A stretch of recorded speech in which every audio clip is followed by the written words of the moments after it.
Good morning, good day, Church Day, Lord Day. I am Brother Cesar Capistrano. Muli na naman po magsishare sa inyo ng Word of God. Ang ating pong topic sa araw na ito, 2 o 3 manalangin. Alam mo na ba? Ano ito sa Biblia? Ating pong aalamin yan. Meron tayong isang talata sa araw na ito. Bago ko po basahin ang talata, tayo po'y manalangin muna. Diyos amang nasa langit, makapangyarihan sa lahat, sambahin ang ngalan mo. Diyos Ama, maraming salamat po sa gabay, biyaya na pinagkakalob niyo sa amin sa bawat isa sa amin. Di po kami magsasawang magpasalamat. Sa muli na naman pong pagdilat ng aming mga mata, ay napakalaking biyaya po ito para sa amin. Muli na naman po namin magagampanan ang aming tungkulin para sa aming sarili, pamilya, trabaho, at kaawaan niyo po kami. Diyos Ama, kung kami po ay nagkukulang sa inyo. Papasukin niyo po sa amin ang iyong presensya upang sa ganung pilubos namin maunawaan, maintindihan ang iyong salita na buhay at makapangyarihan. Sa pangalan ng Panginoong Hesus. Amen. Brother and sister, magandang araw na naman po ng linggo. Ang ating topic, 2 o 3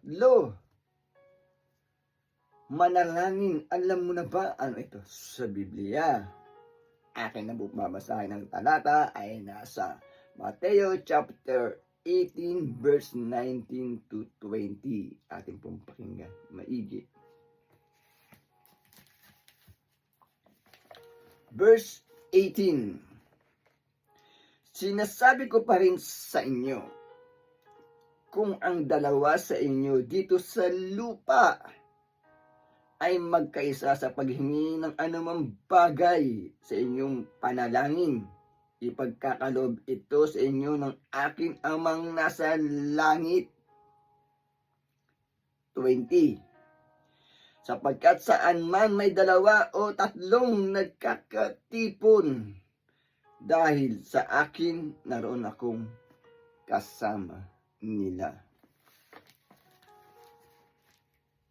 Amen, brother and sister. Napakaganda po ng ating nabasa mula sa Biblia na aral ng ating Panginoong Hesukristo na naibahagi ni Apostol Mateo. Sa nilalaman po ng talata,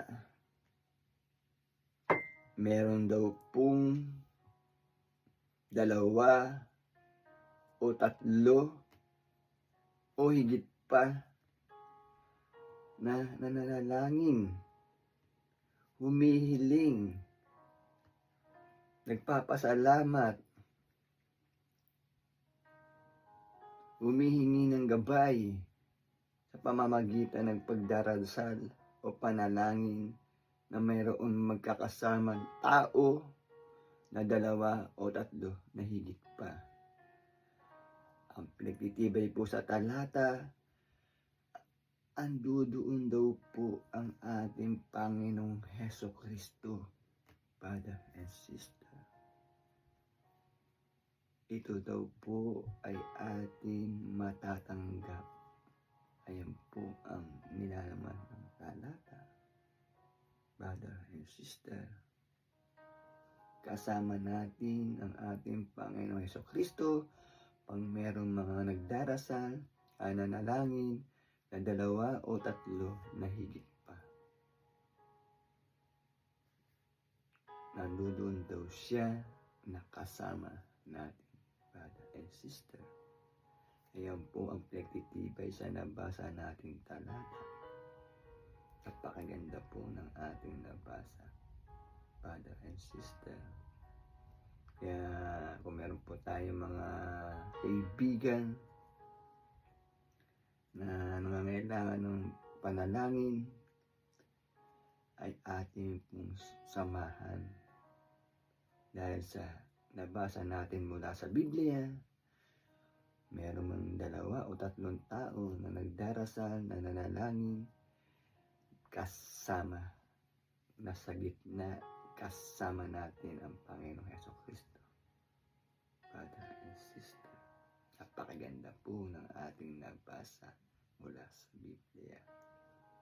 Kaya po sana ay huwag po tayong manawang makinig every Sunday na aking pong ibinabahagi ng salita ng Diyos na buhay at makapangyarihan upang sa ganun po magkaroon tayo ng kaalaman, gabay at control dito sa sanlibutan.